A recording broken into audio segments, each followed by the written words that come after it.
시편 1편 제가 봉독합니다. 복 있는 사람은 악인의 꾀를 쫓지 아니하며 죄인의 길에 서지 아니하며 오만한 자의 자리에 앉지 아니하고 오직 여호와의 율법을 즐거워하여 그 율법을 주야로 묵상하는 자로다. 저는 시냇가에 심은 나무가 시절을 쫓아 과실을 맺으며 그 잎사귀가 마르지 아니함 같으니 그 행사가 다 형통하리로다. 악인은 그렇지 않으며 오직 바람에 나는 겨와 같도다. 그러므로 악인이 심판을 견디지 못하며 죄인이 의인의 회중에 들지 못하리로다. 대저 의인의 길은 여호와께서 인정하시나 악인의 길은 망하리로다. 아멘. 구약의 시편을 이제 시작합니다. 구약은 신약보다 해석하기가 훨씬 더 어렵습니다. 분량상으로도 양이 많고 또 구약은 성전 제사 중심의 이러한 의식법이 강하게 이렇게 또 명령되어 있기 때문에 이러한 의식법은 예수님이 오신 다음에 중단되었다. 그리고 그 의식법에서 가르치는 본질, 핵심 내용만이 오늘날 우리에게 신약을 통하여 연결된다라고 하는 우리의 신조의 이러한 고백처럼 또 우리는 구약을 읽으면서 의식법에 대한 부분들을 잘 이렇게 걸러내고 그 본질이 무엇인지 계속해서 우리에게 신앙의 규범으로 가르쳐지는 그 교리적 내용이 무엇인지를 잘 찾아가면서 읽어야 되기 때문에 조금 더 어렵습니다. 신약은 거의 그 많은 내용들이 그대로 문자 그대로 오늘 우리 신앙의 규범으로 이렇게 다가오기 때문에 이렇게 좀 더 해석하는데 쉬운데 구약은 이렇게 성전의 수많은 그 의식과 제사와 이 내용들을 그대로 따라하면 안 되기 때문에 어려운 것입니다. 그건 이미 중단되어서 그 본질, 핵심적 교리가 무엇인지를 찾아내고 그거를 오늘 우리 시대에다가 이렇게 적용해가는 것입니다. 그래서 구약은 약간 한 2배 정도의 이러한 해석과 성경 읽기에 노력이 더욱 필요합니다. 이제 우리는 신약을 지난 한 3, 4년 동안 함께 했기 때문에 이제 구약을 또 한번 돌아와서 또 구약의 이런 풍성함들을 또 함께 맛보도록 합니다. 그 중에 이제 우리가 시편을 좀 더 여러분에게 선택한 것은 시편은 우리 또 장로교회의 시편 찬송과 연결이 되는 또 이러한 소중한 우리 장로교회의 예배 찬송의 또 토대이기도 합니다. 많은 분들이 특별히 장로교 개혁주의를 표방하는 분들 안에도 교회 안에도 시편 찬송을 부르기가 참 어렵다라고 고백하고 또 즐겨 부르지 않는 그래서 여전히 이렇게 개혁교회이면서도 우리 장로교회이면서도 기존의 찬송가를 계속 이렇게 또 부르는 그러한 교회들도 있기도 합니다. 그만큼 시편 찬송은 오늘 우리 성도들에게 굉장히 낯설고 그 음의 이러한 그 리듬도 굉장히 힘들고 또 잘 이렇게 가사도 기억되지 않고 이런 많은 어려움들이 있습니다. 그러다 보니까 최근에는 CCM의 이러한 그 형태로 짧은 가사, 그 다음에 빠른 템포의 비트가 빠른, 그래서 이러한 감정을 자극할 수 있는 이러한 그 템포들을 기본으로 한, 그래서 주로 젊은이들이 주로 좋아하는 그런 템포를 중심으로 해서 결국 많은 교회 찬송들이 전부 다 개편되다 보니까 이제는 예전에 어른들이 불렀던 찬송가조차도 교회 안에서 잘 안 부릅니다. 그저 오전 예배 때나 조금 몇 곡 부르고 오후에는 거의 다 CCM으로 이렇게 전부 다 바뀌어버렸어요. 그래서 찬송가가 앞으로 한 10년 정도만 지나도요, 찬송가가 거의 교회에서 사라질 그러한 위기에 있습니다. 그러니까 찬송가조차도 이제는 사라질 위기에 놓여져 있습니다. 이미 시편 찬송은 장로교 안에 사라진 지 오래됐고요.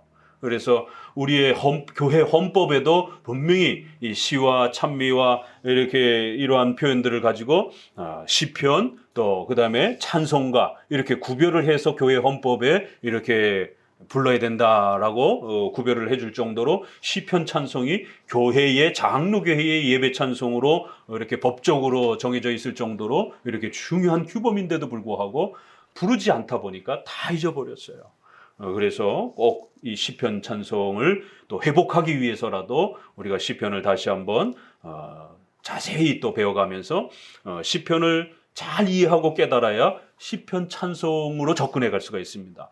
왜냐하면 시편은 성전 제사 제도와 관련된 이런 많은 부분들을 해석해 가면서 불러야 되다 보니까 일반 찬송 부르는 것보다 조금 2배의 어려움이 있습니다.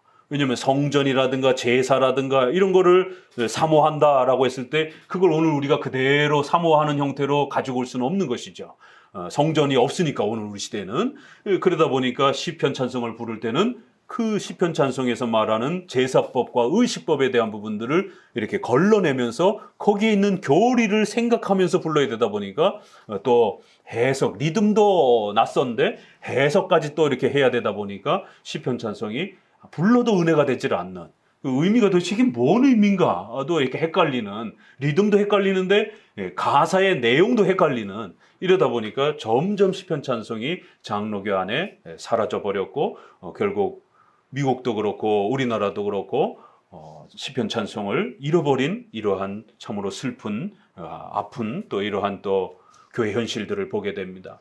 다행인 것은 그래도 한국 교회 안에 이러한 의지를 가진 분들이 시편 찬송을 번역해내기 시작했고 또 그거를 제작해내서 지금은 상당히 많이 북장로교 계열의 찬송가 가사를 시편의 찬송가 멜로디를 시편 곡으로 이렇게 얹어서 찬송가 리듬에다가 좀 더 쉽게 이렇게 만든 북장로교 계열의 기독지혜사에서 나온 것도 있고 또 여러 가지 또 판도 나와 있기도 하고 또 스코틀랜드 찬송도 좀 더 이렇게 압축되어 있는 이런 스코틀랜드 우리가 오후에 부르는 조금 쉽죠. 그거는 가사도 작고 리듬도 조금 현대 리듬이다 보니까 그래서 스코틀랜드 찬송도 있고요. 네덜란드, 과거 네덜란드의 이러한 찬송도 지금 또 이렇게 번역하려고 하는 또 이런 시도들도 있더라고요. 그리고 지금 우리가 부르는 제네바 찬송 이러한 부분들도 나오기 시작했고 참 큰 은혜입니다. 그래서 여러 지역의 우리 장로교 찬송들이 소개가 되고 있고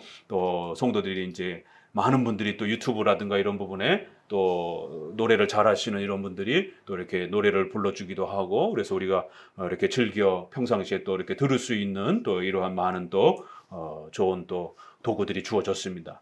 이제는 시편 찬송이 없으니까 못 부르겠다, 낯설으니까 못 부르겠다, 이제 이런 핑계가 될 수 없습니다. 그래서 평상시에도 이렇게 늘 즐겨 듣고 또 음도 있고 노래도 있고 또 가사 이런 악보들도 유튜브라든가 이런 공간에 많이 있고 출판도 되어 있고 그러니까 의지를 가지고 가정에서 적어도 일주일에 가족들하고 이렇게 시편 찬송을 한두 곡이라도 계속 이렇게 부르고 이러한 그 훈련들을 해야 됩니다.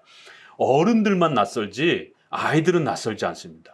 아이들은 처음부터 여기에 눈을 뜨고 이런 리듬의 멜로디에 어려서부터 10대에 이렇게 멜로디가 익숙해지게 되면 한 10년만 지나서 아이들이 10대만 조금 10살 저희 지금 아이처럼 이렇게 한 초등학교 한 5학년 6학년만 되면 그냥 이렇게 흥얼흥얼 하고 따라합니다. 그게 자연스러워져요. 그런데 갑자기 CCM이라든가 이런 부분들을 이렇게 부르게 되면 막 머리 아파해요. 왜냐면 그 템포가 너무 빠르고 막 심장 박동이라든가 이런 감성을 자극하는 이 멜로디와 그 운율 구조를 갖고 있다 보니까 이게 굉장히 이렇게 벅차합니다. 근데 시편 찬송은 이렇게 차분하고 이렇잖아요.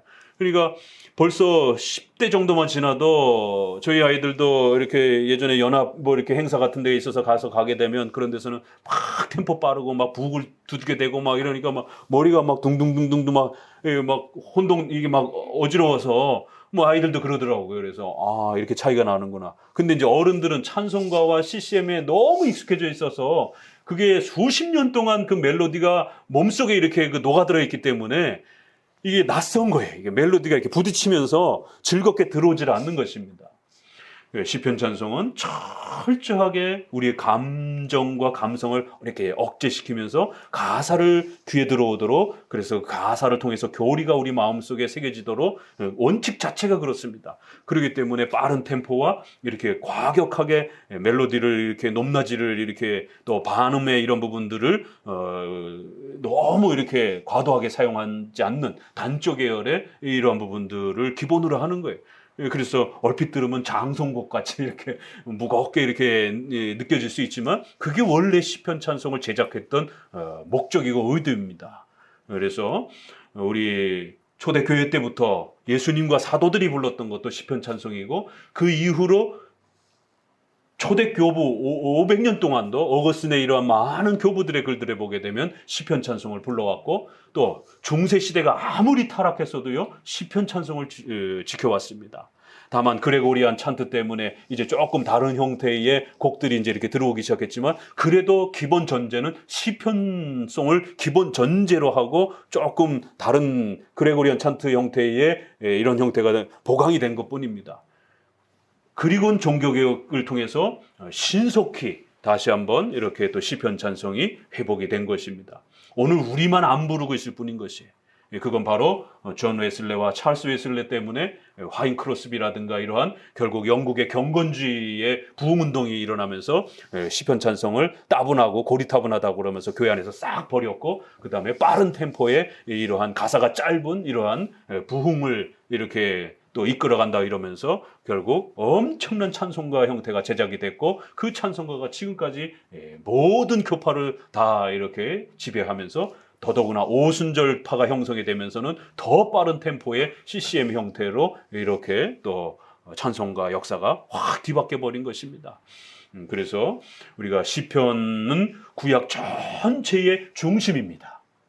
그래서 시편을 잘 해석할 줄 알면 구약 전체의 좀 더 율법적 구조를 가지고 있는 모세오경, 또 그다음에 역사의 어떤 사건을 펼쳐내고 있는 역사서들, 그리고는 이제 선지서들, 뭔가 막 문제점을 파헤쳐가는 그런 선지서들, 이런 모든 부분들도 다 시편만 잘 해석하게 되면 능수능란하게 해석할 수 있습니다. 이건 저의 말이 아니라 박윤선 목사님도 칼빈과 같이 수많은 우리 장로교의 조직 주경학자들, 주석학자들이 그렇게 시편을 잘 해석하게 되면 결국 여기에 신구약에 표현된 모든 교리의 핵심들이 다 담겨 있기 때문에 또 그거를 우리의 인간의 정서와 우리 인간의 또 이러한 감성을 잘 살펴가면서 표현해내어서 구약 전체가 중심처럼 이렇게 시편 안에 담겨져 있다라고 이렇게 평가할 정도로 시편은 구약의 대표적인 그러한 성경이고,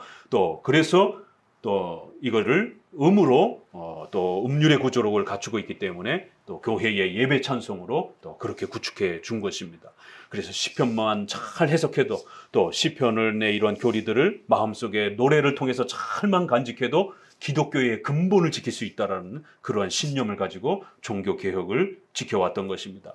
그래서 다른 거는 다 포기한다 할지라도 강해 설교, 교리문답, 성찬, 시편 찬송, 이거는 마지노선이라는 거예요. 이 몇 개까지 한 4-5개. 그래서 칼빈도 그렇고 또 독일에서도 그렇고 또 영국 스코틀랜드에서도 다른 건 조금 우리가 양보해도 요런 몇 가지 중에 시편 찬송이 들어갑니다. 이거는 절대 포기하면 안 된다. 그래서 장로교가 장로교다우려면 최소한 요거 정도는 강해 설교, 교리문답 교육, 성찬에 자주 성찬을 행하는 것, 그 다음에 장로 정치, 그 다음에 시편 찬송. 요 부분 한 5-6개만 지키게 되면 그래도 장로교의 기독교 근본을 지킬 수 있다라고. 그래서 처음에는 좀 더 많이 요구했지만 아직 형편이 그걸 받아들일 수 없을 때는 양보하면서 이렇게 최소한 이 부분은 지켜내려고 그렇게 몸부림쳤던 것입니다. 자, 이제 이러한 교회사적 역사도 있고요. 자, 그럼 이제 오늘은 우리가 시편을 이제 접근하면서 첫 번째는 이러한 교회적 역사 속에서 우리가 시편을 어떻게 해석할 것인가를 조금 서론적으로 다뤄드리고, 그리고는 이제 나머지 시간에 시편을 좀 더 1편을 좀 더 깊이 다뤄보도록 합니다. 자, 우리가 시편을 구약을 잘 해석하기 위해서는, 특별히 시편을 해석하기 위해서는 역시 이것도 구약이나 신약이나 똑같지요. 우리의 성경 해석 법칙, 장로교의 성경 해석 법칙, 성경은 성경 그 자체로 해석한다라는 우리 신앙 고백적 표현, 웨스트민스터 1장 9항에 성경은 성경 그 자체로 해석한다라고 하는 오직 성경, 모든 성경. 이거를 우리가 조금 더 신학적으로 표현을 하게 되면 3가지죠. 문법적 해석, 역사적 해석, 그 다음에 교리적 해석. 자, 이거는 신구약 똑같아요. 종말론에도 마찬가지고 요한계시록이나 에스겔에도 마찬가지고 문법적, 역사적, 교리적. 그래서 문법적, 문자와 문맥을 잘 헤아려 가시라는 것. 그래서 극단적 문자주의는 조심하라는 것. 너무 영적인 해석도 조심하라는 것. 우리는 문자를 중심으로 해서 문맥을 잘 읽어내가는 그런 문법적 해석인 것이에요. 두 번째, 역사적 해석. 신약과 구약의 차이는 어마어마한 예수님이 오시기 전과 후, 그래서 성전이 목숨처럼 명령되던 시대, 제사가 목숨처럼 명령되던 시대, 3대 절기에 참석하지 않으면 죽습니다. 이런 시대가 있었고, 그 다음에 예수님이 오신 다음에 그 모든 것들이 폐지가 되었어요. 그래서 이렇게 신구약은 역사적 해석을 기본으로 해야 된다는 거예요. 그래서 신약과 구약의 이런 역사적인 엄청난 이러한 외적인 울타리가 해도 되고 안 해도 되고의 이런 부분들이 어마어마하게 차이가 난다는 거예요. 그래서 신구약 역사를 잘 전체 아래에서 고려해 가면서 항상 역사적 해석을 하셔야 된다는 거. 또 그 다음에 세 번째, 그래서 신구약 전체를 다 외울 수는 없는 것입니다. 결국 신구약 성경 전체는 우리에게 7개 교리 정도를, 많으면 한 10개, 작으면 한 7개 정도, 그것이 사도신경을 통해서 그렇게 고백이 된 거예요. 사도신경은 대략 한 6개 정도, 성경론 빼고 6개 정도의 교리가 이렇게 고백이 되는 겁니다. 그래서 모든 성경은 이 7개 정도 교리에 맞춰서 읽어가야 된다는 것. 자, 그러면 우리 시편 6편 6절을 한번 봅니다.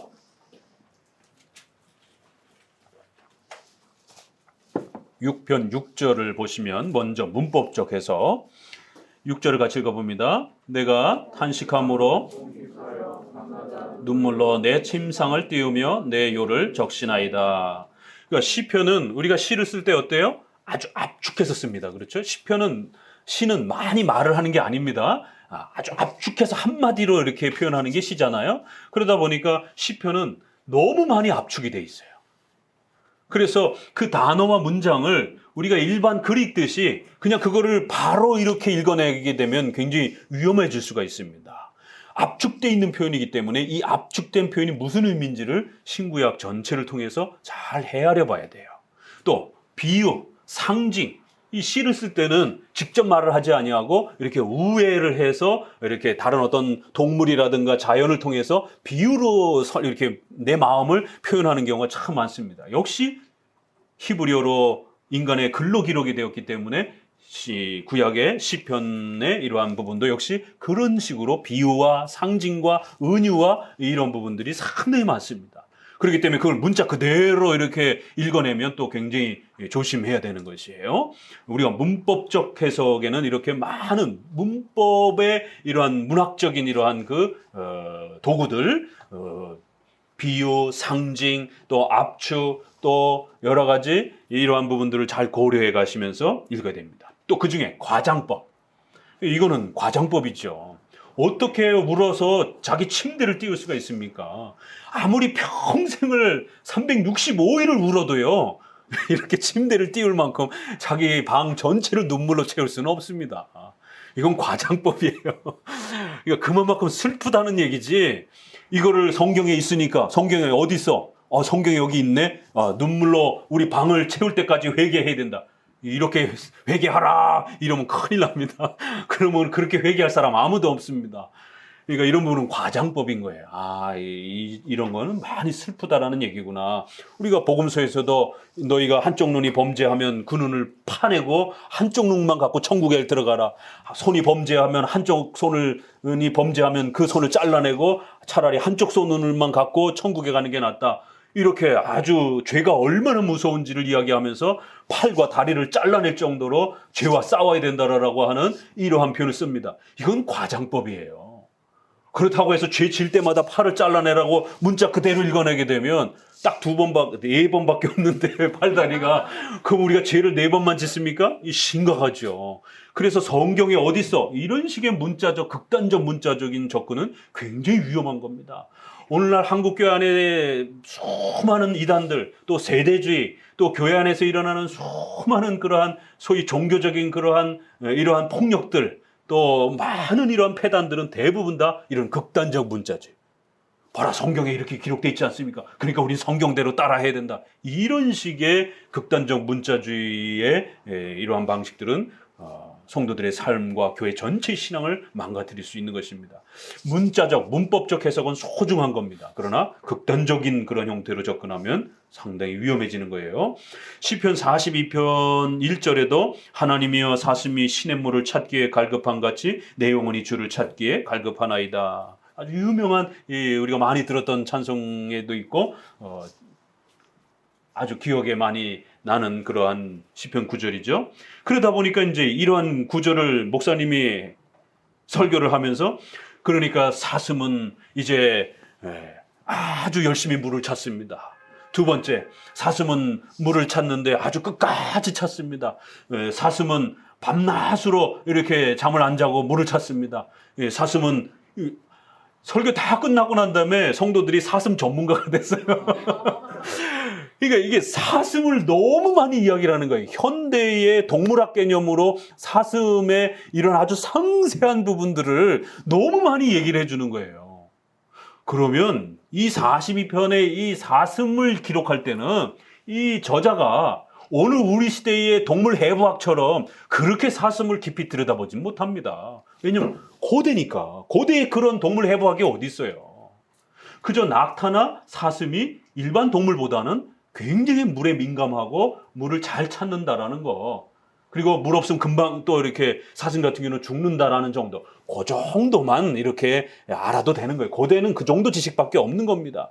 그러면 여러 동물 중에 특별히 사슴이 물이 없으면 금방 죽고 또 물을 그래서 아주 본능적으로 물을 이렇게 찾는 그 정도만 얘기해 주면 되는 거예요.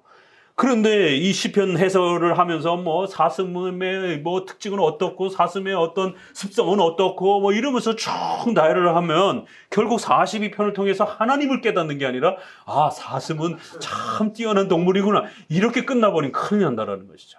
그러니까 이거는 비유예요, 비유.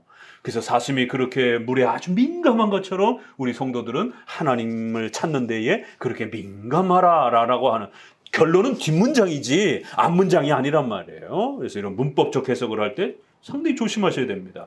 우리 74편 1절을 같이 읽어봅니다. 시편은 이런 부분들이 상당히 많아요. 74편 1절 같이 읽어봅니다. 하나님이여 주께서 어찌하여 우리를 영원히 버리시나이까 어찌하여 주의 치시는 양을 향하여 진노의 연기를 바라시나이까. 여기도 보니까 시편의 저자가 하나님이 우리를 영원히 버렸다라고 탄식하면서 아파합니다. 그러니까 이제 이런 구절을 어거스틴과 싸웠던 펠라기우스 또 도르트 신조의 알미니안주의자들 오늘날 장로교를 싫어하는 또 이러한 또 분들 또 페더럴 비전 세관점 이런 그 칭의 이를 이상하게 말하는 이런 분파들 봐라 성경에 하나님이 성도를 신앙생활 잘 하다가도 제대로 못하면 영원히 버린다라고 돼 있지 않느냐. 그러니까 칭의가 취소도 되고 예정도 취소가 되고 신자가 열심히 끝까지 죽을 때까지 신앙을 제대로 유지 못하면 아무리 신자라도 다시 지옥 간다라고. 이걸 그렇게 또 읽어내는 거예요. 그러니까 우리의 교리, 예정 한번 하나님 앞에 구원받은 것은 결코 취소되지 않는다라고 하는 단회적 칭의, 확정적 칭의 또 성도의 견인 이런 교리와 맞게 이 말씀을 해석해야 되는데 이게 깨져버리는 거예요. 그러면 왜 영원히 그냥 버리신다는 것도 아니잖아요. 영원히 버리신다라고 하는 이런 표현을 쓴단 말이에요. 영원이라는 단어를. 그럼 이 영원이라는 게 도대체 어떤 의미에서 쓴 건가? 이거는 과장법이에요. 자기가 얼마나 지금 힘든 상황에 처해 있는지에 대해서 하나님 제발 좀 알아달라라고 하나님 도와달라라고 하는 하나님 죽겠습니다. 우리 한국 사람들 죽는다는 말 참 많이 쓰잖아요. 좋을 때도 죽는다고 그러고 나쁠 때도 힘들 때도 죽겠다라고 이렇게. 그래서 저희 아이들한테도 어려서 이렇게 톡탁 하면 그 말이 이렇게 나와가지고 얘들아 우리 집안에서는 절대 우리 죽겠다는 말 쓰지 말자 이렇게 약속을 하기도 했었어요. 이게 너무 이렇게 정서에 이게 나쁜 영향도 끼치고 그래서 되시면 이런 용어들을 좀 안 쓰는 게 좋아요. 이게 문화적으로 왜냐면 한국 사람들이 두 번의 전란을 겪다 보니까 다음날 아침에 살아있나 안 살아있나 이게 이제 문화 인사가 되는 거예요. 밥 먹었습니까? 세계 유일의 이 인사 중에 이 밥 먹는 게 이렇게 중요한 거예요. 밥 먹었습니까? 이게 뭐 항상 인사해. 그 다음에 안녕하십니까? 안 죽고 살았습니까? 라는 뜻이에요. 그게 안녕하십니까가 살아있습니까? 이런 뜻입니다. 이게. 그러니까 그만큼 죽겠다라는 말이에요. 그러니까 이 구약 사람들, 구약의 이 이스라엘 민족들도 늘 전쟁에 시달리고 막 이러다 보니까 샬롬이라는 단어가 우리말하고 또 이 이스라엘 백성들은 정서적으로도 그렇고 문화적으로도 그렇고 우리 문화랑 상당히 비슷해요. 그래서 서양 사람들은 이 시편을 읽고 이렇게 다가설 때 굉장히 어려워요. 이게 도대체 뭔 뜻이지? 그런데 우리 한국 사람들은 오히려 굉장히 시편이 오히려 편할 수 있어요. 아, 죽겠습니다. 이런 뜻이에요, 그냥. 왜 영원히 버리시나이까? 이 진짜 버렸다라는 뜻이 아니라, 아, 하나님 죽을 지경입니다. 이런 마음이란 말이에요. 근데 서양 사람들은 그런 단어와 문화적 표현이 없어요. 사실을 있는 그대로 말하는 게 미국 사람들의 스타일이기 때문에. 죽겠습니다. 그러면, 너 병 걸렸니? 이렇게 묻는단 말이에요. 미국 사람들은 우리나라 사람들한테. 우리나라 사람들이 제일 헷갈리게 말한다라고 서양 사람들이 그럴 때, 우리 다음에 한번 만나서 밥 먹읍시다. 언제? 이렇게 묻는 거예요. 그냥 우리는 그냥 인사해, 그냥 잘 가라고 하는 건데, 서양 사람들은 다음에 한번 만나서 밥 먹자 그러면은 약속은 시간을 잡는단 말이에요. 사실로 받아들이기 때문에. 그러니까 그런 것처럼 시편은 우리 동양적 이런 우리 한국 사람들의 정서랑 상당히 많이 비슷합니다. 그래서 영원히 버리신다. 이거는 진짜 신자들을 하나님 버리신다. 택한 사람들을 버리고 칭의가 취소된다. 이런 뜻이 아닌 겁니다. 그래서 그 부분을 문법적으로 잘 읽어내야 됩니다. 또 이제 우리 역사적 해석 부분을 한번 들어가 봅니다. 시편 51편 19절. 51편 19절.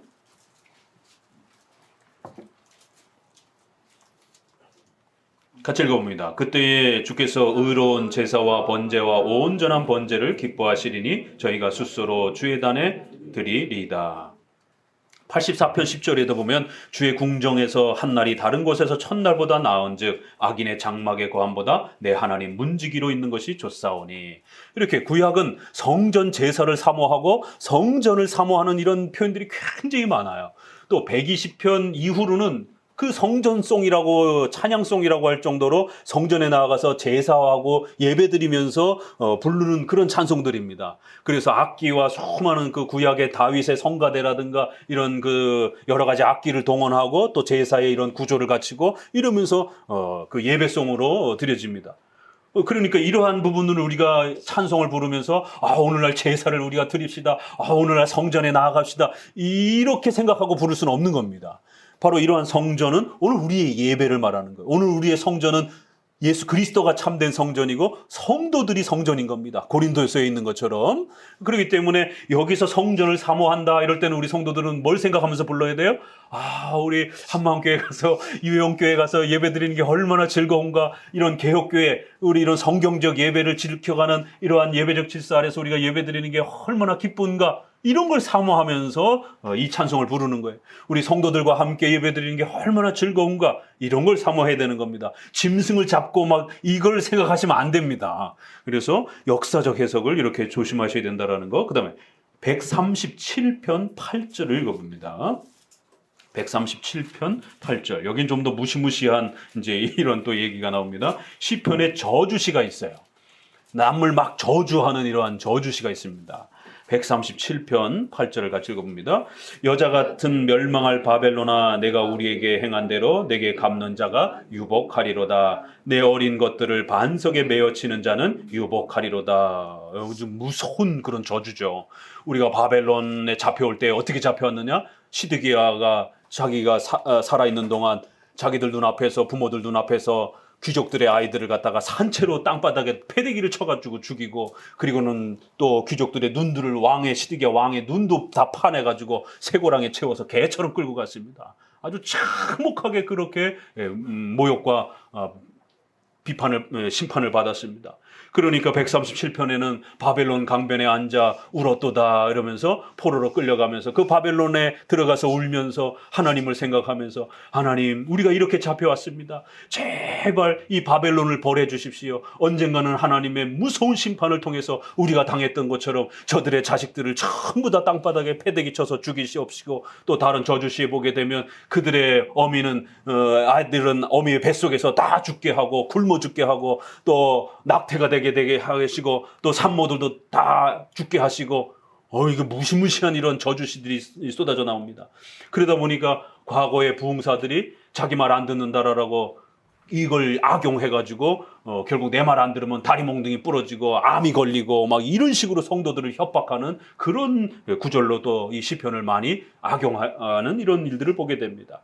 이거는 절대로 개인이 함부로 기도할 수 있는 그런 기도 제목이 아닙니다. 이건 선지자가 종말론적인 하나님의 심판을 선언하는 하나님의 무서운 그 심판, 불신앙에 대한, 교회를 핍박한 자들에 대한 무시무시한 하나님의 최후 심판에 대한 종말론 교리를 토대로 한 하나님의 그 공의의 심판의 위대함을 선언하는 것이지, 신자 개인이 이걸 그대로 끌어다가 자기가 미워하는 사람을 갖다가 저주하면서 막 이렇게 기도할 수 있는 그런 그 기도문이 아닙니다.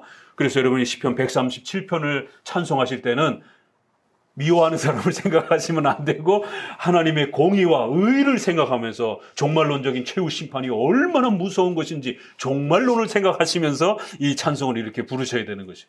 그러니까 이렇게 해석이 돼서 이렇게 부르면 두렵고 떨림이 이 137편을 부를 때는 그러나 아주 엄중한 이런 그 또 감격스러움이 있는 것입니다.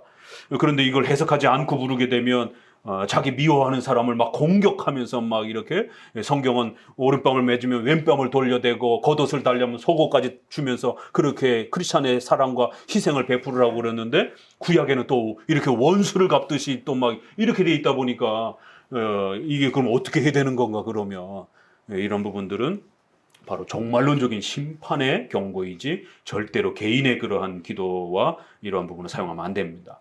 시편 78편 9절에도 보면 에브라임 자손은 병기를 갖추며 활을 가졌으니 전쟁의 날에 물러갔도다 이러면서 전쟁을 하지 않아서 책망을 받는, 그래서 이 이스라엘의 나머지 백성들은 열심히 가나안 전쟁을 하는데 에브라임은 지파도 많고 또 큰 지파인데 전쟁에 참여하지 않고 회피를 한 거예요. 그래서 싸우지 않았다라고, 전쟁 안 싸웠다라고, 참여하지 않았다라고 아주 호되게 책망하는 또 이러한 장면을 오늘 우리가 이걸 뭐 우리의 삶에 어떻게 적용을 합니까? 뭐 우리가 무슨 뭐 전쟁터에 나갈 일이 있나요? 그러니까 이거는 영적 전쟁입니다. 이렇게 또 말을 해도 안 되는 것이에요.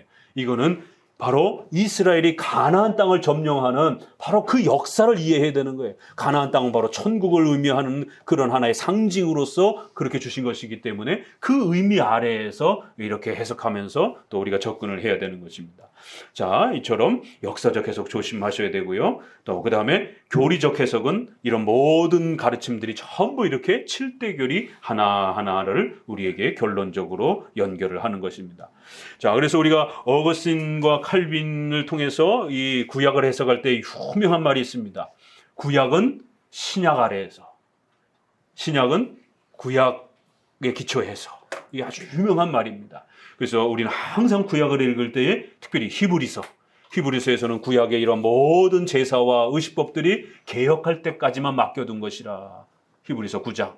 또 8장에 구약의 이런 많은 것들은 모형과 그림자와 예표였다. 그렇기 때문에 그 본질은 바로 예수 그리스도요, 또 신약의 이러한 소중한 신앙의 규범 아래에서 해석해야 된다라고 하는, 그래서 구약을 해석할 때는 반드시 1차 히브리서를 거쳐가야 됩니다. 히브리서가 없었다라면 우리가 구약의 이 수많은 제사법과 이런 부분들을 어떻게 적용해내야 되는지 굉장히 힘들었을 것입니다. 그런데 히브리서에서는 아주 명백하게 구약의 이런 모든 의식적 제도와 질서들이 중단되었다라고, 그리고는 그 안에 있는 교리적 본질들을 찾아야 된다라고 이렇게 히브리서가 아주 명확하게 정리를 합니다. 그래서 우리 웨스트민스터 신앙 고백 아래에도 이제 구약의 이런 많은 의식과 제사 아래서 명확한 그 교리를 반드시 찾으라라고 이렇게 정리를 해줍니다. 언약 부분에서 7장 5항에 이 언약은 율법 시대와 복음 시대에 서로 다르게 집행되었다. 율법 아래에서는 약속과 예언들과 희생제물과 할례와 유월절과 유대 백성들에게 주어진 다른 모형과 규례들을 따라서 집행되었는데, 그리고는 신약에는 이제 다른 방식으로 행하는 겁니다. 우리가 더 이상 할례를 행하지 않잖아요. 그렇죠? 우리가 유월절 행사하지 않는 것입니다. 그리고는 율법 부분의 19장의 사망에 보통 도덕법이라고 하는 이 율법 외에 하나님께서는 아직 미성숙한 교회인 이스라엘 백성에게 여러 예표적인 규례를 담고 있는 의식법들을 주기를 기뻐하셨다. 그래서 제사법과 관련된 여러 의식법들이 이렇게 있다라는 겁니다. 이 모든 의식에 관한 율법은 이제 새로운 약속 아래서 폐지되었다. 아주 중요합니다. 그래서 구약의 성경에 문자적으로 있지만 절대로 문자 그대로 따라해서는 안 되는 겁니다. 구약의 정결법, 부정한 음식, 정결한 음식, 이 레위기에 있는 이런 정결법 절대로 따라하면 안 되는 거예요. 그래서 사도행전 10장의 고넬료 사건에서도 그렇게 땅에 기는 것, 이런 뱀 종류처럼 이렇게 배로 기어다니는 것, 또 이런 곤충과 관련된 이런 것들, 이게 보자기 가운데서 이렇게 한 움큼 담겨가지고 아주 제일 부정한 것만 보자기에다가 한 움큼 담아가지고 하나님이 베드로에게 먹으라 이렇게 말씀하시는 것이, 이게 도대체 뭔 의미인가? 베드로는 기겁을 하는 것이죠. 왜요? 평생의 조상 대대로 절대로 그런 음식들은 안 먹었거든요. 하나님 먹으라. 참 하나님도 참 재밌으셔요. 그런 걸 보면. 이게 베드로에게 구약과 신약이 바뀌었다라는 걸 이렇게 가르칠 때에 이게 뭐 설명으로도 할 수도 있고 뭐 이렇게 가르칠 수도 있고 그러신데, 설명도 나중에 하시지만 일단은 쫙 보여주는 거예요. 먹어봐. 이러는 거예요. 그러니까 그걸 어떻게 먹습니까? 못 먹겠습니다. 하니까 3번이나 먹어봐, 베드로야.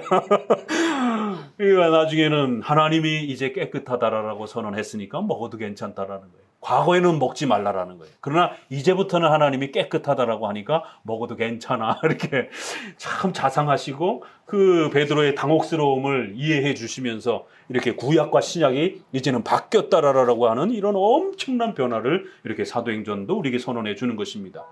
자, 그래서 또 웨스민스터 신앙고백 안에는 한 번 더 사항에서는 하나님께서는 정치 조직체인 이스라엘 백성에게 여러 가지 재판법들도 주셨다. 이 법들은 그 백성의 국가와 함께 폐지되었으며 지금은 그것의 일반 법칙 외에는 더 이상 지킬 의무가 없다.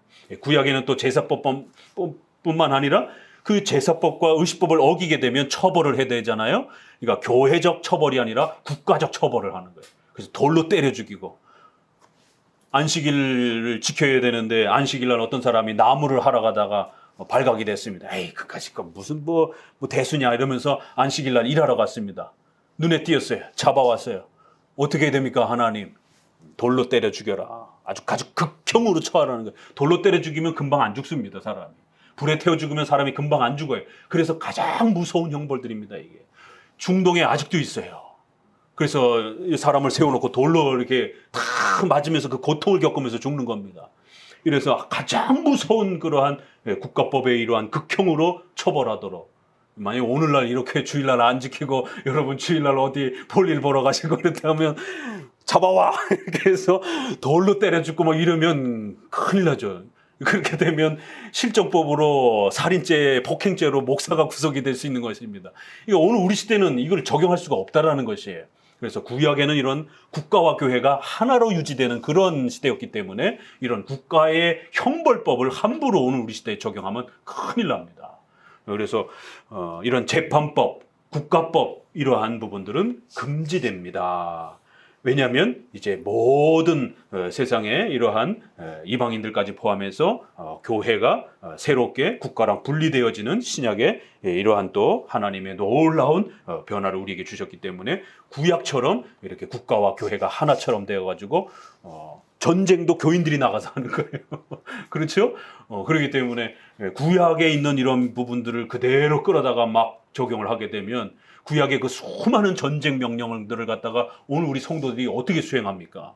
그러니까 과거에 2차 세계대전 때 바로 히틀러를 옹호하기 위한 이 가짜 목사들이 그런 식으로 교회 청년들을 선동해가지고 봐라, 구약에 이렇게 성전을 치렀다. 유대인들은 독사의 자식들이다. 우리가 반드시 가서 죽여야 된다. 그래서 유태인 학살을 하고, 또 십자군 전쟁 때도 또 요거를 그대로 중세시대가 악용을 해가지고 이슬람이 쳐들어오니까 우리의 성지를 빼앗는다라고, 성지를 지켜야 된다라고 그러면서 결국 성전, 거룩한 전투를 해야 된다라고 그러면서 300년 동안을 그렇게 젊은이들의 피를 흘리게 만들었어요. 이게 옛날만 있는 게 아닙니다. 부시가 그 이라크인가요? 그 전쟁할 때에 성전이라고 하는 단어를 썼습니다. 그리고 또 북한의 저기 김정은 위에 김정일 때의 악의 축, 이런 단어도 다 이게 성경적 표현입니다. 이게 이 요한계시록에 나오는 그런 그 유사 표현들이에요. 그러니까 왜냐면 남침내 계열의 이러한 굉장히 그 보수적인 이러한 성향을 가진 그 교회에 다니다 보니까 이 세대주의의 이러한 입장이 강하단 말이에요. 남침내 교회가. 그러다 보니까 부시가 그런 거에 이제 이렇게 설교를 듣고 그러다 보니까 마치 자기의 어떤 이런 중동과의 전쟁을 갖다가 악마와의 이런 어떤 신적 전쟁인 것처럼 이런 식으로 그건 그냥 국가 대 국가의 어떤 정치 아래서 일어나는 전쟁이지 그거를 군인들 모아놓고 그 연설한 부시의 그 유명한 연설이 있어요. 그래서 이건 우리가 악마들과 싸우는 전쟁이다라고 아주 거짓된 귀신과 사탄과 싸움이다라고 하는 이런 식으로 아주 연설을 이렇게 교회의 이러한 표현을 끌어다가 그러면 안 되는 겁니다. 오늘 우리 시대는 더 이상 구약과 같은 가나안 전쟁과 같은 그런 거룩한 전쟁은 없어요. 그래서 반드시 이러한 재판법과 관련된 이런 부분들도 우리가 잘 걸러내면서 거기에서 가르치는 일반적인 원칙 교리 그것만 잘 찾아내면 되는 것입니다. 자, 이렇게 3대 해석 법칙을 잘 고려해 가시면서 우리가 이제 시편을 함께 또 앞으로 계속 배워 가도록 합니다. 자, 우리 1편으로 돌아오셔서 자, 1절을 다시 한번 읽어 보도록 합니다. 목소리로 복 있는 사람은 예. 자, 오만한 자리에 서지 아니하고 앉지 아니하고 시편 1편은 2편과 더불어서 이 시편 150편 전체의 서론에 해당이 됩니다. 그래서 어떻게 보면 1장, 2장은 가장 중요한 시편의 핵심장이에요. 그래서 시편의 1편과 2편을 잘 이해했다라면 시편 전체를 해석할 수 있고 또 바르게 접근할 수 있는 도움을 받을 수 있습니다. 그만큼 시편엔 수많은 이야기들이 나오고 저주 시의 이런 부분들도 나오고 성전의 제사와 관련 이런 많은 이야기들도 나오는데 벌써 구약 자체 내에서 그 모든 것들을 어떻게 해석해야 될지를 1편과 2편에서 아주 집중적으로 핵심적으로 그렇게 요약을 해줍니다. 그리고 더더욱 1편은 더 서론의 큰 요약판이에요. 우리의 모든 500년 동안에 우리 구약의 주석학자들이 다 그렇게 해석해 왔습니다. 칼빈으로부터 박의선 목사님까지 그만큼 이 시편 1편은 중요하다라고 시편 1편을 기본으로 해서 시편 전체를 해석하는 이러한 구조를 갖추라라고 그렇게 당부를 했습니다. 자, 그러면 시편 1편이 왜 그렇게 중요한가? 그럼 이 시편 1편에서 가르치는 가장 중요한 핵심 교리는 무엇인가를 이제 우리가 하나씩 찾아 들어가 봅니다. 1편의 번역에 복 있는 사람은 이 첫 단어가 아주 중요합니다. 그런데 이제 우리 번역에는 복 있는 사람은 이렇게 해서 사람이 이렇게 좀 더 주인공처럼 이렇게 되어 있어요. 그래서 이렇게 번역할 수도 있긴 있습니다. 이게 아주 틀린 번역은 아니에요. 이것도 괜찮은 번역입니다.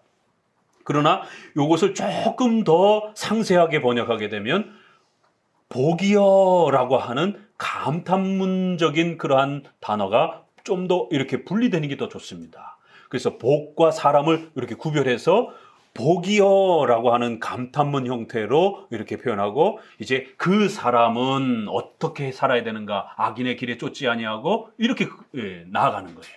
그런데 요거를 조금 결합해서 해석하게 되면 복 있는 사람은 이렇게 해서 사람이 조금 더 이렇게 중심이 되는 그러니까 우리 단어 자체도 복 있는 이렇게 되면 이건 형용사가 돼요. 꾸며주는 말이 됩니다.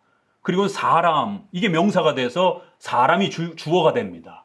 그렇지만 조금 더 자세히 읽게 되면 사람은 두 번째 문장의 주어고 그 사람은 악인의 길에 서지 말고 앉지 말고 그럴 땐 주어예요. 그렇지만 복이라고 하는 요 단어를 좀 더 집중해 보게 되면 요것도 독립적인 단어로서 그렇게 해석할 수 있어서 그래서 과거로부터 복이여 와 복되다 이 감탄문입니다. 이게 와 복이다 우와 복이여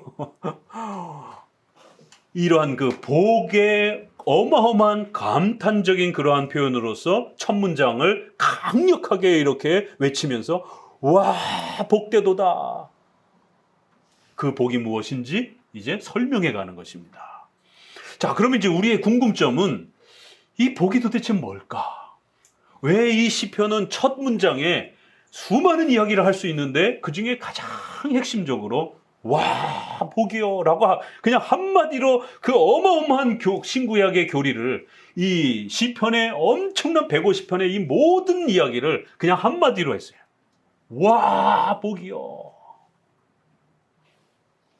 그럼 우리는 이제 신약을 읽다 보니까 이 복이 무엇인지 금세 알아찹니다. 눈치챕니다. 인간에게 있어서 궁극적인 복이란 무엇이겠습니까? 돈을 많이 버는 것 아니에요. 그렇게 되면 기복주의가 됩니다. 신비 체험을 많이 하는 것, 그렇게 되면 샤머니즘에 빠집니다. 와, 복이요를 경제적 불평등이라든가 인권이라든가 사회정의를 끌고 가게 되면 이건 결국 자유주의가 됩니다.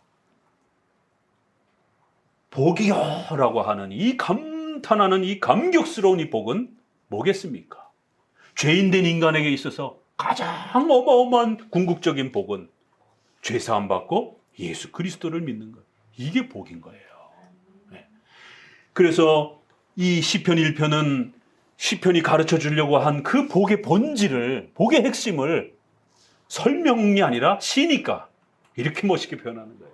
와, 복이야. 복이다.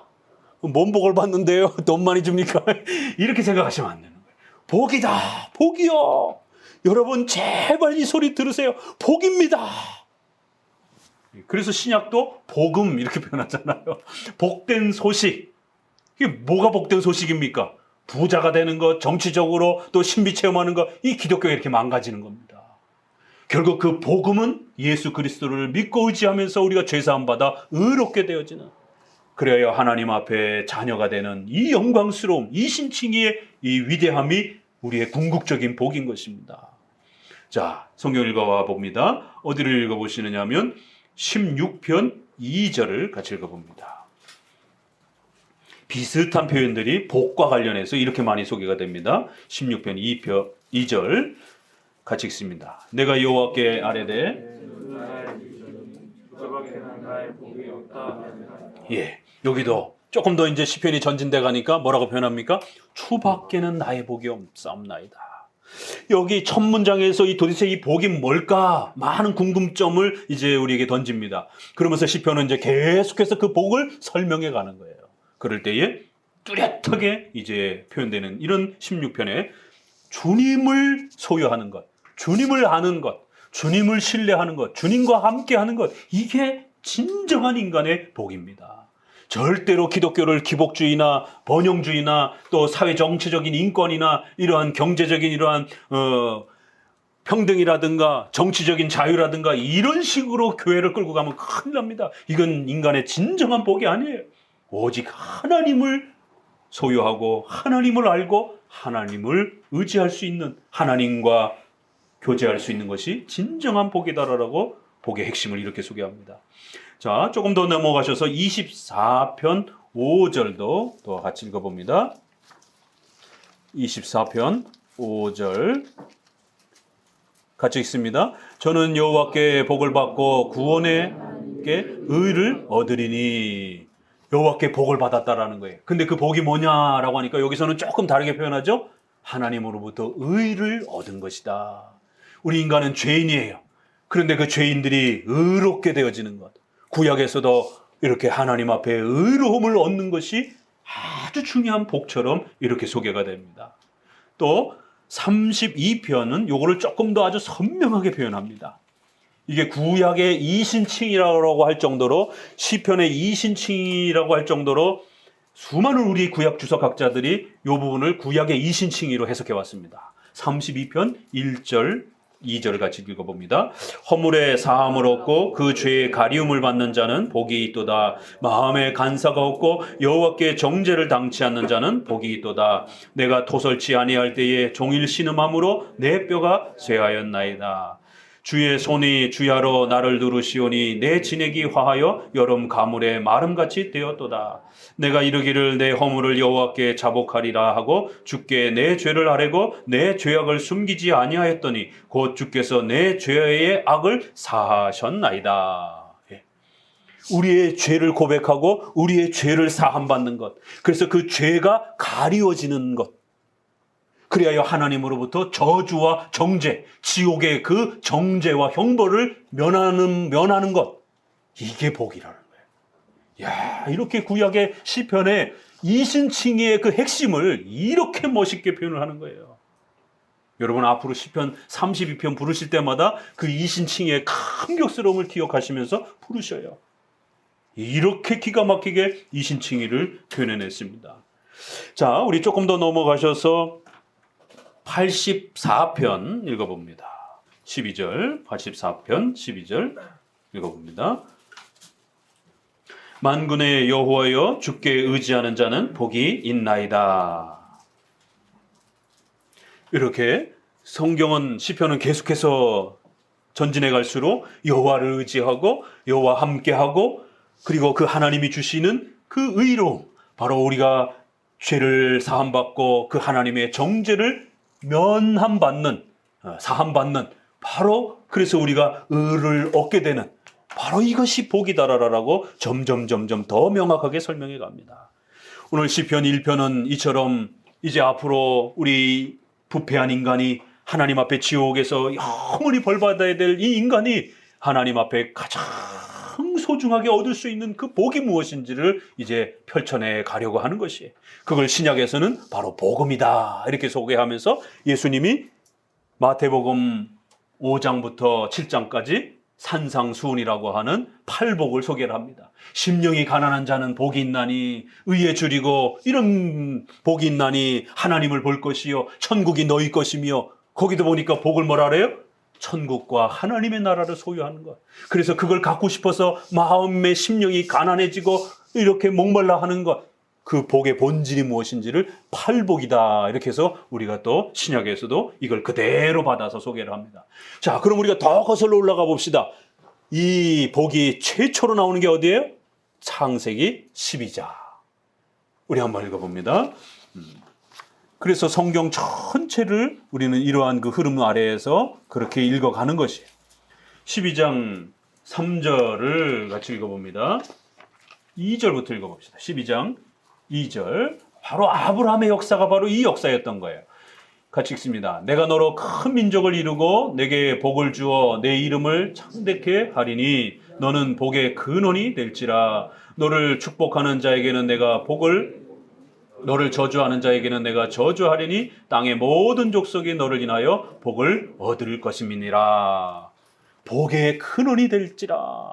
그래서 요 번역을, 이 근원이라는 말은 본문에는 없어요. 원문에는 없어요. 그러다 보니까 우리 개정판에, 우리는 한글판이고 지금 새로 나온 건 개정판이에요. 개정판을 보게 되면 복이 될지어다 이렇게 돼 있어요. 잘 번역이 됐습니다. 근원이라는 말이 원래는 본문에는 없기 때문에 그걸 이렇게 의역해서 집어넣은 것이에요. 복의 근원이 될지라, 복이 될지라, 다 좋은 번역들입니다. 자, 시편 1편하고 거의 비슷해요. 그렇죠? 복이 될지어다 라고 하니까 조금 더 비슷하죠. 와, 복이요, 복이 될지어다, 복이 있으라, 복이요, 이런 이제 시편의 표현인데, 그게 아브라함에게도 주셨던 그 하나님의 첫 약속이에요. 아브라함아, 복으로 들어와라, 복이 있어라, 복이 될지어다, 이렇게 복에 참여해라, 이런 뜻입니다. 도대체 이 아브라함에게 주셨던 복이 뭘까를 이제 구약의 수많은 역사들을 읽어가면서 우리가 읽어내는 거예요. 그런데 아브라함이 돈을 조금 얻었다라고 해서 만사 형통한다 뭐 이러면서 아브라함의 삶을 끌어다가 부자가 되는 게 하나님의 복입니다, 이런 식으로 설교하고 있는 것이에요. 그러면 안 됩니다. 아브라함에게 주시려고 하셨던 그 복은 바로 믿음의 조상, 나중에 또 이렇게 드러나는 거예요. 그리고 그의 자손을 통해서 예수 그리스도가 오신다. 결국 예수님을 통하여 우리가 죄사함 받고 의롭게 되어지는, 이게 복이다라는 것을 결국 성경은 가르치고 싶어 하는 것입니다. 그래서 오늘 시편 1편에 이렇게 멋있게 출발부터 복이요, 그러니 이제 그 복을 소유한 사람은 어떻게 살아야 된다라고요? 악과 싸워가야 된다라는 거예요. 죄인의 길에 서지 아니하고 오만한 자리에 자리 앉지 아니하며 끊임없이 죄와 다투어가면서 그렇게 살아가야 된다라는 거예요. 그러면 그 복된 삶을 다시 한번 요약해 주기를 2절을 같이 읽습니다. 시편 1편 2절. 오직 여호와의 율법을 즐거워하여 그 율법을 주야로 묵상하는 자로다. 구체적으로 이제 시편이 우리에게 가르치려고 하는 그 복의 가장 가장 첫 번째 되는 모습을 이렇게 소개합니다.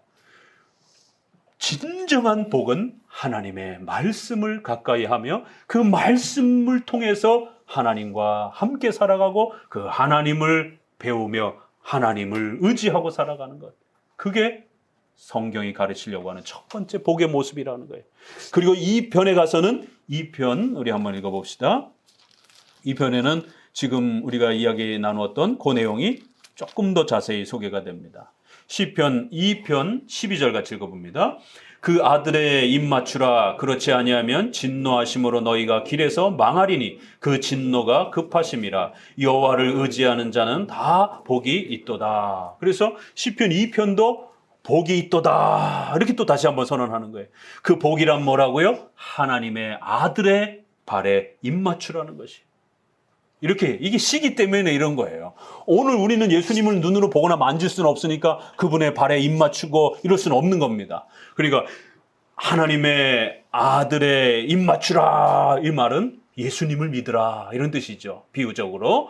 그러니까 이 편에서는 예수 그리스도를 믿는 것, 그 아들을 의지하는 것, 그 아들을 영접하는 것, 이게 복의 핵심으로 이렇게 소개가 되고 있고, 시편 1편에서는 하나님의 말씀을 의지하며 그 말씀과 동행하고 그 말씀을 사랑하고 그 말씀을 통하여 하나님을 경외하고 하나님과 동행하는 게 복이다라고 이렇게 소개하는 것이. 두 개. 하나님의 말씀을 통하여 하나님과 동행하는 것. 그리고 그 하나님의 말씀 속에서 가르치는 바로 예수 그리스도를 의지하고 살아가는 것. 이 두 개가 진정한 인간의 복이라는 겁니다. 그래서 시편은 참 이렇게 멋있게 1편에는 전체 결론으로 복이다 이렇게 선언을 하고, 그 복이란 바로 하나님이 주신 말씀을 사랑하면서 그 말씀과 동행하면서 그 말씀을 지극히 사랑하면서 그렇게 살아가는 것. 그리고 그 말씀에서 가르치는 예수 그리스도를 의지하며 그 그리스도와 함께 살아가는 것. 이 두 개가 복이라는 거예요. 그래서 이 두 개는 같은 것일 수도 있지만 조금 더 구별을 해서 하나님의 말씀과 동행하며 삶 전체를 살아가는 것, 특별히 우리 구원과 관련해서 이신칭의와 관련해서 예수 그리스도를 믿고 죄사함 받는 이 부분을 조금 더 구별을 해서 이렇게 둘로 나눠준 것입니다. 이걸 가만히 보니까 웨스트민스터의 순서랑도 상당히 유사합니다. 그래서 1장에 성경을 다루고 2장에 이제 하나님을 이야기하기 시작하는 거예요. 그래서 하나님으로부터 소개하는 게 아니라 시편 전체가 성경을 먼저 소개하고 있고, 그리고 나서 이제 본격적으로 성경이 말하는 예수 그리스도, 성경이 말씀하시는 하나님에 대해서 이렇게 소개를 하는 겁니다. 그래서 우리 기독교 신앙의 근본 원리, 우리는 성경을 통해서 하나님을 믿고 의지하고 살아가는 성경 중심의 이런 기독교 신앙의 아주 중요한 체계도 시편이 벌써 이렇게 잡아주고 있는 겁니다. 샤머니즘처럼 막 음성 듣고 환상 보고 막 이런 걸 가지고 신앙생활하는 게 아니라, 우리는 죽기 살기로 성경을 해석하고 성경을 바르게 깨닫기 위해서 온 힘을 기울이고, 그리고는 그 성경을 가르치도록 우리 아이들과 또 이렇게 세신자들에게 요약해준 교리문답을 열심히 또 읽어내고 공부하는 것이에요. 이렇게 성경과 동행하면서 성경과 함께 생각하고 성경에서 가르치는 삶을 우리의 삶의 기준으로 삼고, 성경이 죄라고 그러면 절대로 거기엔 가까이 가지도 않는 것이에요. 그 사람은 어떤 사람입니까? 나중에 뒤에 가서는 그 사람이 의인이다 이렇게 말을 해요. 바로 하나님이 인정해 주시는 그러한 의인이다라고 더 한 번 더 구체적으로 이 복된 사람을 그렇게 표현하면서, 하나님의 말씀에서 가지마 이러면 절대로 오만한 자와 함께 앉지도 않으려고 하고 서지도 않으려고 하고 그들과 함께 동행하려고 하지도 않는 것이에요. 이게 하나님의 말씀에서 가르치신 하나님의 뜻이야. 그러면 죽기 살기로 그 말씀을 지키기 위해서 온갖 희생을 하면서 눈물을 흘리면서 성경 말씀에서 하나님의 뜻이라고 하는 걸 지켜내려고 애를 쓰는 것이. 그렇기 때문에 그 뒷부분의 구절에는 결국 악인은 그렇지 않으며 바람에 나는 겨와 같도다 그러면서, 악인은 심판을 견디지 못할 것이고 절대로 의인의 회중에 들지 못하고 하나님 앞에 인정도 받지도 못하면서 그렇게 책망을 받을 것이라는 거예요. 그래서 여호와의 율법을 사랑하는 의인은 하나님의 말씀으로부터 마치 시냇가의 나무가 물에서 그렇게 양분을 끊임없이 공급받듯이 시냇가에 심은 나무는 그 시냇가로부터 물을 공급받지 못하면 말라 죽는 것이에요.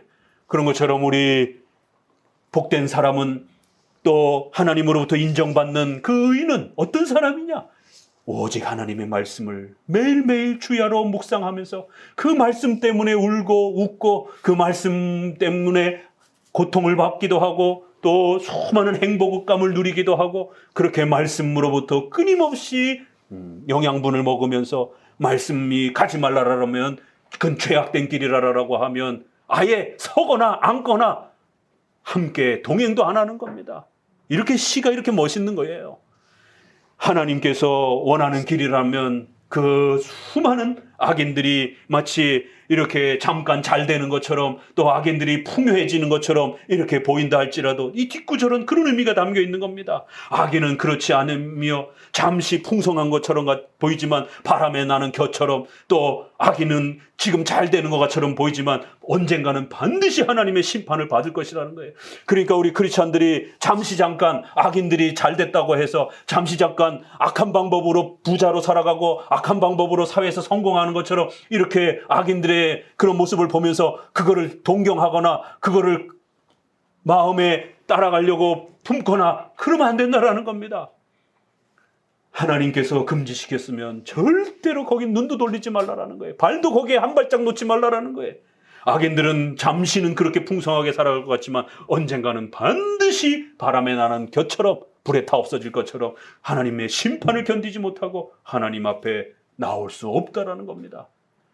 그래서 시냇가에 심은 나무처럼 끊임없이 하나님의 말씀과 동행하며 그 말씀을 즐거워하고 기뻐함으로 그렇게 살아가는 성경과 함께 살아가는 이 감격스러움을 깨닫고 이해하는 것, 또 그리고 그렇게 실천해가는 것, 이게 성경이 우리에게 가르치려고 하는 가장 복된 복이다라고 이렇게 시편 1편을 우리에게 그려내고 있습니다. 디모데후서 3장 15절에는 우리 신약의 이러한 표현을 이렇게 연결합니다. 또 내가 어려서부터 성경을 알았나니 성경은 능히 너로 하여금 그리스도 예수 안에 있는 믿음으로 말미암아 구원에 이르는 지혜가 있게 하느니라. 모든 성경은 하나님의 감동으로 된 것으로 교훈과 책망과 바르게 함과 의로 교육하기에 유익하니 이는 하나님의 사람으로 온전케 하며 모든 선한 일을 행하기에 온전케 하려 함이니라. 이렇게 성경은 어마어마한 힘이 있다라는 거예요. 그런데 문제는 오늘날 기독교인들이 성경을 그렇게 많이 사랑하지 않아요.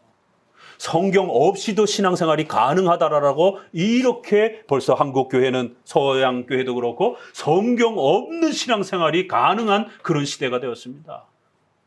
성경을 그렇게 즐겨 읽지 않아요. 성경을 그렇게 혼전히 해석하려고 덤벼들지 않습니다. 성경에 있는 교리를 간직하기 위해서 교리 공부에 열심히 매달리지 않아요. 왜요?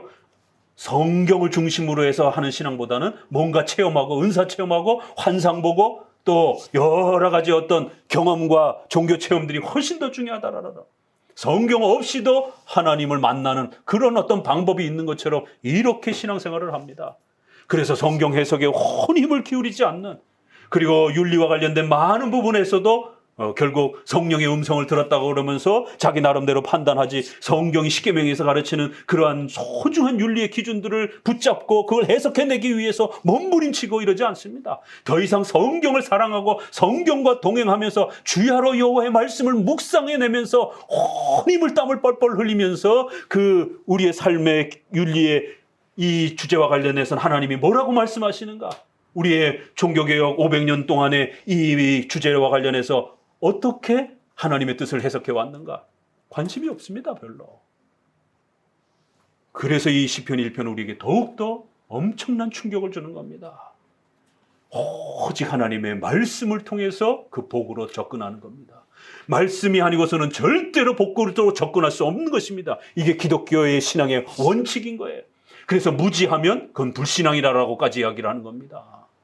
종교 체험은 많은데 무지해요.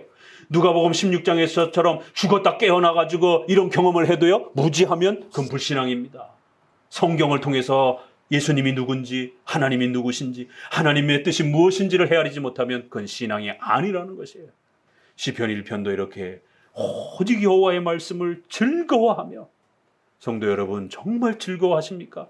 그 율법을 주야로 묵상해내기 위해서 눈물 흘리고 기뻐하고, 비록 잠깐 생활에는 손해가 된다 할지라도 내가 그 하나님의 말씀을 지켰다라고 하는 그 감격스러움이 여러분의 즐거움이 됩니까? 돌이켜보셔야 돼요. 말씀을 즐거워하고 감격해하고 기뻐하고 그 말씀을 더욱 사모하기 위해서 시편 119편에는 바로 이러한 모습을 아주 멋있게 그려내는 겁니다.